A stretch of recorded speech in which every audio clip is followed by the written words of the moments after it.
अक्षय कुमार और निर्देशक प्रियदर्शन की जोड़ी 14 साल बाद भूत बंगला मूवी 2026 के साथ वापसी कर रही है।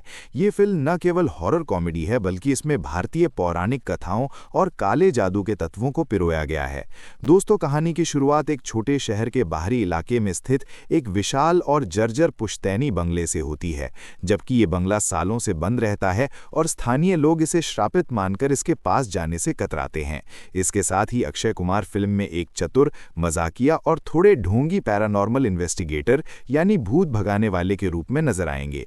दोस्तों, कहानी तब गति पकड़ती है जब अक्षय का परिवार, जिसमें उनकी बहन के रूप में मिथिला पालकर हैं, अपनी आर्थिक तंगी के कारण इसी पुराने बंगले में रहने का फैसला करती है।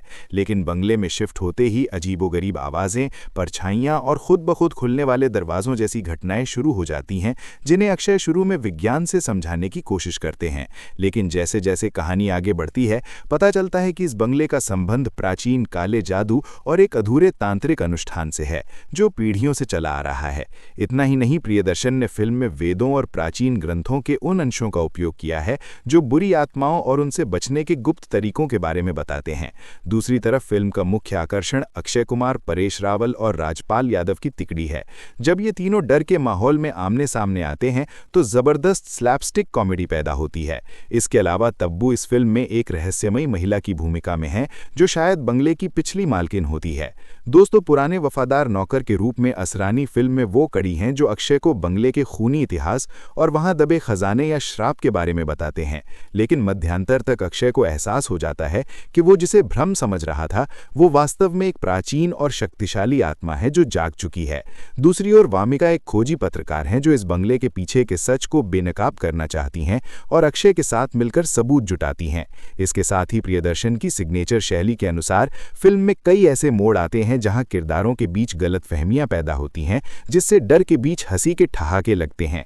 फिल्म में रंगीन भूतों की एक टोली दिखाई गई है। जैसा कि राम जी आके भला करेंगे गाने में देखा गया, यहाँ भूत केवल डराने वाले नहीं बल्कि थोड़े सनकी भी होते हैं।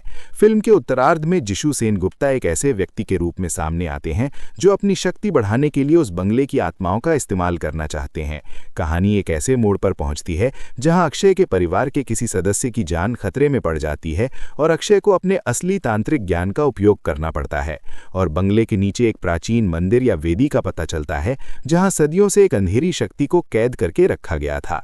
दोस्तों, फिल्म ये संदेश देने की कोशिश करती है कि हर डर के पीछे एक सच होता है और अक्षय अपनी बुद्धिमानी से उस भय का अंत करते हैं। फिल्म का अंतिम 20 मिनट एक बड़े अनुष्ठान और भगदड़ के इर्द गिर्द घूमता है, जिसमें वीएफएक्स का जबरदस्त इस्तेमाल किया गया है।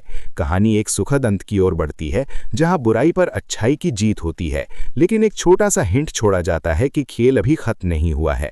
दोस्तों, आपको मैं बता दूं कि फिल्म 10 अप्रैल 2026 को सिनेमाघरों में दस्तक देगी, जिसे ईस्टर के वीकेंड का फायदा मिलेगा।